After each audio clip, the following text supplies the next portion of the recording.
जय हिंद। स्टडी बसेरा के नए वीडियो में आप सभी का हार्दिक स्वागत है। चैनल पर करना है तो चैनल को सब्सक्राइब कर लीजिएगा। वीडियो को पसंद आता है वीडियो को लाइक और शेयर भी करते चलिएगा और बेल आइकन को भी क्लिक कर लीजिएगा, जिससे सभी वीडियो को नोटिफिकेशन आपके पास समय पर पहुंचता रहेगा। और वीडियो को लाइक भी करते चलिएगा। चलिए स्टार्ट करते हैं आज का सेशन।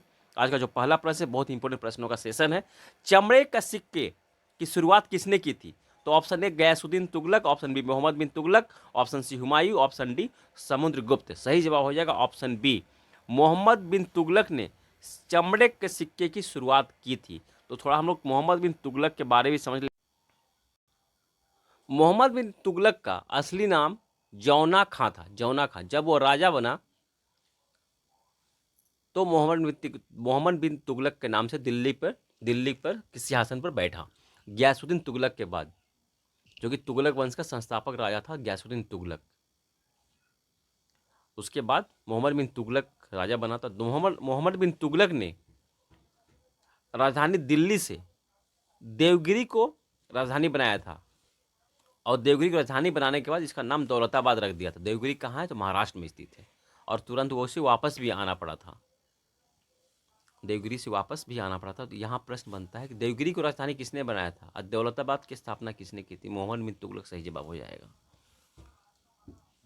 और इसके ही शासनकाल में अफ्रीका का एक देश है मोरक्को, वहाँ से इब्न बतूता, एक यात्री इब्न बतूता, वो यहाँ भारत आया था उसके ही शासनकाल में। और दिल्ली में 8 वर्षों तक उसे काजी बनाकर रखा था मोहम्मद बिन तुगलक ने, इब्न बतूता को। अब मोहम्मद बिन तुगलक के बाद फिरोज शाह तुगलक यहाँ राजा बना था। यहाँ चमड़े के सिक्के की बात आ गई है तो थोड़ा और एक पॉइंट है, उसको भी समझ लेते हैं। चमड़े का सिक्का और एक राजा बना था हुमायूं ने। प्रश्न एक बनता है कि हुमायूं ने, मुगल बादशाह हुमायूं ने किसे एक दिन का शासक बनाया था? एक दिन का शासक किसे बनाया था? एक दिन का शासक किसे बनाया था? तो चौसा के युद्ध के बाद, चौसा के युद्ध कब हुआ था? तो 1539 में, 1539 में चौसा का युद्ध हुमायूं और शेरशाह सूरी के बीच हुआ था, जिसमें कि हुमायूं की हार हुई थी। और चौसा कहाँ है? तो बक्सर में है, जिसको कि बक्सर में है चौसा। तो वहाँ ये युद्ध हुआ था गंगा नदी के किनारे। तो इस युद्ध में हुमायूं की हार हो गई थी और शेरशाह सूरी की विजय हुई थी। उस समय हुमायूं जो था जान बचाकर भाग गया था और अपने घोड़े के साथ गंगा नदी में कूद गया था। तो उसमें बहुत ज़्यादा बरसात का समय था तो डूबता जा रहा था। तो उसने एक नाविक को कहीं कहीं नाम अलग अलग है इसलिए नाम पर नहीं आ रहा हूँ मैं, उसने, उस नाविक ने हुमायूं की जान बचाई थी। और हुमायूं ने उस समय वादा किया था कि तुम्हें मैं एक दिन का बादशाह बनाऊंगा। तो उस समय उसने उसे एक दिन का बादशाह बनाया था। किसे? उस नाविक को, वो भिश्ती को। और उसने, वही राजा ने, एक दिन का जो राजा बना था नाविक, तो एक दिन का राजा बनने का उसने भी चमड़े को सिक्के को चलाया था मुगल बादशाह, मुगल काल में। तो एक दिन का राजा इस तरह से बना था। 1540 जो चौसा के युद्ध के बाद हुमायूं हार गया था, मोहम्मद बोलते हैं, हुमायूं हार गया था। और दूसरा युद्ध जो हुआ था 1540 में, जिसे कि बिलग्राम का युद्ध, कन्नौज का युद्ध भी कहते हैं। 1540 का जो युद्ध हुआ था यह निर्णायक युद्ध था हुमायूं के लिए। इस समय वो भारत छोड़कर भाग गया था 1540 के बाद। और 1555 में वो 15 साल बाद वापस आया था, जब सिकंदर सूरी जो शासक था भारत का, सिकंदर सूरी को हराकर वो 1555 में फिर से मुगल साम्राज्य की स्थापना की थी हुमायूं ने। चलिए देखते हैं नेक्स्ट क्वेश्चन। हाँ, यहाँ मदद पहुँचा सकते हैं और उनको बहुत बहुत धन्यवाद जिन लोगों ने मदद पहुँचा रहे हैं, जो मदद पहुँचाया है उनके लिए बहुत बहुत धन्यवाद, दिल से आभार है। हाथ जोड़कर आप सभी को बहुत ही धन्यवाद है। मदद पहुँचा रहे, यहाँ मदद पहुँचा सकते इस नंबर से, फ़ोनपे के माध्यम से मदद पहुँचा सकते। QR कोड भी है, यहाँ से आर्थिक मदद पहुँचा, जो भी आर्थिक मदद पहुँचा रहे हैं उनके लिए बहुत बहुत धन्यवाद। कुछ भी ज़्यादा है, बड़ा अमाउंट नहीं करना, जो आप कर सकते हैं, 2 रुपया, 5 रुपया, 10 रुपया, 100 रुपीज़, जो भी कर सकते हैं वह मदद पहुंचा सकते हैं। चलिए नेक्स्ट क्वेश्चन देखते हैं। बहुत इंपॉर्टेंट यूनिक सा क्वेश्चन है। कोरिया के करीब 10% यानी 10% आबादी अपने आप को किस भारतीय शहर से जोड़ती है? किस भारतीय शहर से जोड़ती है? Option A Prayagraj, option B Hyderabad, option C Ayodhya, option D Chennai.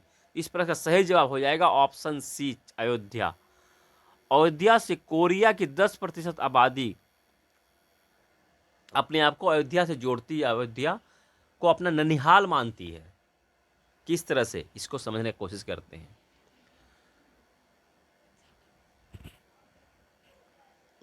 वहां की एक ऐतिहासिक पुस्तक है सामयुक मूसा।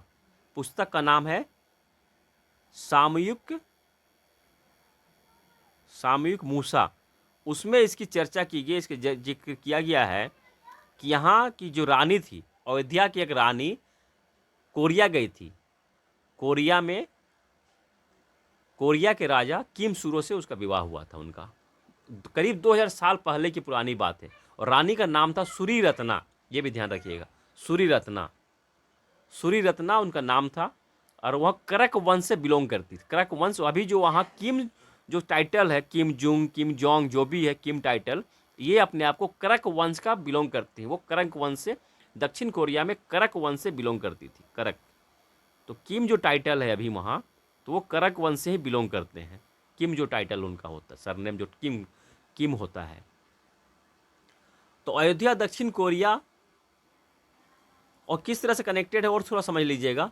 अयोध्या और दक्षिण कोरिया का किम हुए शहर, जो सिस्टर सिटी के नाम से 2001 में भारत में विकसित किया गया, सरयू नदी के किनारे क्वीन हुआंग मेमोरियल बनाया गया है। क्वीन हुआंग मेमोरियल बनाया गया है सरयू नदी के किनारे 2001 ईस्वी में। यूपी की सरकार और भारत की सरकार और दक्षिण कोरिया की सरकार मिलकर, ठीक है, दोनों, दक्षिण कोरिया का किम हुए शहर और भारत का अयोध्या, ये दोनों को सिस्टर सिटी के रूप में विकसित किया गया है। और दक्षिण कोरिया के लोग प्रत्येक वर्ष हमेशा यहाँ दक्षिण कोरिया के लोग दर्शन करने के लिए अयोध्या दर्शन करने आते हैं और यहाँ पुष्पांजलि अर्पित करते हैं, अपना श्रद्धा सुमन क्वीन होंग मेमोरियल में अर्पित करते हैं। अयोध्या में ये स्थित सरयू नदी के किनारे, आप भी जाकर यहाँ घूम सकते हैं। 2019 ईस्वी में रानी पर, सूरी रत्ना जो नाम था रानी का, उस पर डाक टिकट भी जारी हुआ है भारत में। ये देखिए, ये 5 रुपये का टिकट 2019 में डाक टिकट जारी हुआ है। और वहाँ जो नाम था रानी का दक्षिण कोरिया में, हियो हुआंग वोके इनका नाम था। 5 रुपये का डाक टिकट जारी हुआ था। यहाँ देखिए सूरी रत्ना लिखा हुआ, क्वीन हो ये नाम था, सूरी रत्ना, जो 25 रुपये का डाक टिकट जारी हुआ था 2019 में ही ये डाक टिकट जारी हुआ था। चलिए, इंपॉर्टेंट पॉइंट है। चलिए नेक्स्ट क्वेश्चन, इससे भी प्रश्न बन सकता है, तो नेक्स्ट क्वेश्चन देखते हैं हम लोग। अब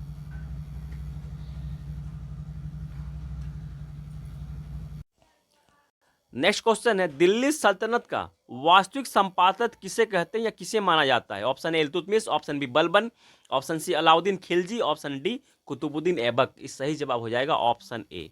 इल्तुतमिश को दिल्ली सल्तनत का वास्तविक संस्थापक माना जाता है, क्योंकि इल्तुतमिश ने ही दिल्ली सल्तनत का इल्तुतमिश ने ही सबसे पहले दिल्ली को अपनी राजधानी बनाया था।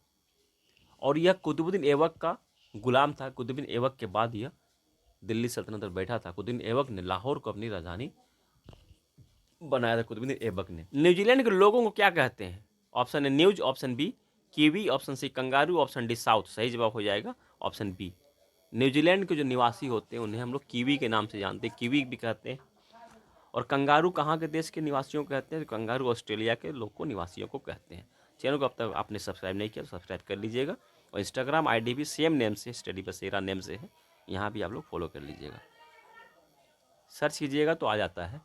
चलिए नेक्स्ट क्वेश्चन, लिच्छवी दभित्र किसे कहते हैं? Option A Skandagupta, option B Chandragupta, option C Samudragupta, option D Kumaragupta. तो सही जवाब हो जाएगा ऑप्शन सी समुद्रगुप्त। समुद्रगुप्त को लिच्छवी दभित्र भी कहते हैं। आज के लिए इतना ही, मिलते हैं फिर नई वीडियो में। तब तक जय हिंद। आप सबकी सफलता की मंगल कामना के साथ जय हिंद। और चैनल को अब तक आपने सब्सक्राइब किया तो सब्सक्राइब जरूर कर लीजिएगा। वीडियो अगर पसंद आया तो वीडियो को लाइक और शेयर भी करते चलिएगा।